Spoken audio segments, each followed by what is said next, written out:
बहुत खास है और मुआयने के लिए अगर जजेस को चाहिए हाथ में तो मैं आपके पास पहुंचा दूंगी, लेकिन अगले वक्ता को पहले सुन लेते हैं। ये देखिए शहजाद जी ने जाके दे दिया, बहुत खास चश्मा बनाया गया है। चलिए अब अगले वक्ता का समय शुरू हो रहा है। तो कांग्रेस पार्टी का पक्ष रखने के लिए मोशन के खिलाफ अब बोलेंगे अजय उपाध्याय जी, और आपका 2 मिनट का समय शुरू होता है अब। भारत माता की, हिंदुस्तान जिंदाबाद, पाकिस्तान मुर्दाबाद। दोस्तों, अभी यहां चर्चाएं हो रही है कि आतंकवादियों का भी कोई मजहब होता है।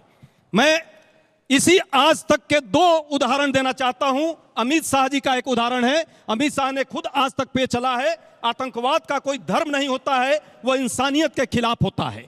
तो क्या अमित शाह जी भाजपा के प्रवक्ता से अलग बात बोल रहे थे, या भाजपा का प्रवक्ता जो है वाकई ब्लैक चश्मा लगा रखा है? दूसरी बात, ये रविशंकर प्रसाद जी का एक यहां पे है, एक कोट किया हुआ है। वो कहते हैं कि आतंकवाद का कोई धर्म नहीं होता, सियासत के लिए और वोट बैंक के लिए इसको धर्म के चश्मे से देखा जाता है। चश्मा उतार लीजिए, पहली बात।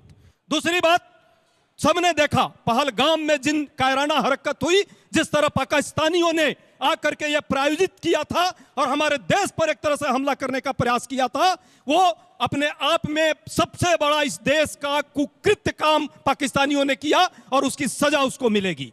हम सब एक साथ हैं, आवाज दो, हम एक हैं, आवाज दो, हम एक हैं। इस देश के धर्म के नाम पे नहीं, जाति और संप्रदाय के नाम पे नहीं, क्षेत्र के नाम पे नहीं, हम इस देश के संविधान के नाम पे हम सब एक हैं, एक थे और एक रहेंगे।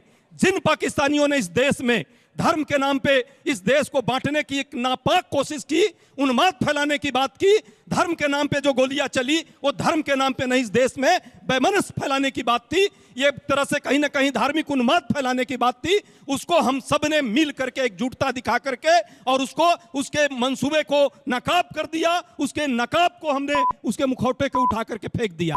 और हम चाहते हैं इस देश की सरकार आगे बढ़े, पाकिस्तानियों का इसका कहीं ना कहीं जवाब दे, जिस तरह इंदिरा जी ने जवाब दिया, जिस तरह नेहरू जी ने जवाब दिया, जिस तरह लाल बहादुर शास्त्री ने जवाब दिया। समय समाप्त हुआ, समय समाप्त हुआ, इस देश के साथ समय समाप्त हुआ। तो पहले 2 वक्ताओं